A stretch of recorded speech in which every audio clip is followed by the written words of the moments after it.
One of Donald Trump's campaign pledges was levying a punitive tariff of 45% on imports from China, which he said is killing America on trade. With the real estate mogul and reality show star soon to add president to his resume set to take the Oval Office, officials from Beijing reportedly threatened to retaliate if Trump follows through with his promise. Kim Hyesung zooms in on the brewing tension. U.S. Commerce Secretary Penny Pritzker told the Wall Street Journal on Tuesday that Chinese officials have warned they will retaliate against Washington if President-elect Donald Trump follows through on his campaign promise to impose tariffs on Beijing. Pritzker made the comments in an interview with the Journal on the sidelines of high-level U.S. China trade talks in Washington.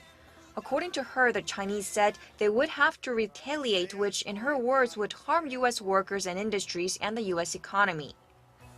Trump has said one of his top priorities when he takes office will be to label China a currency manipulator and has threatened to impose a 45% tariff on all Chinese imports.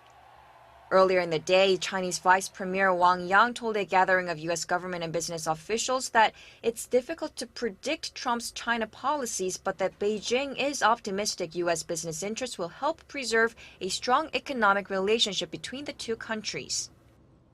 Another uncertainty about Trump is whether his business interests could conflict with his new position in the White House.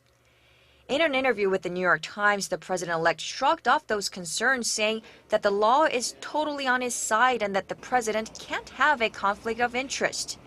Federal conflict of interest laws do exempt the president, and he'll also have the power to change White House ethic rules. But the U.S. Constitution bans government officials from accepting payments from foreign governments, and of course, there are also anti-corruption laws against bribery and fraud. Historically, U.S. government officials have put their assets in so-called blind trusts, about which they have no knowledge and over which they have no control.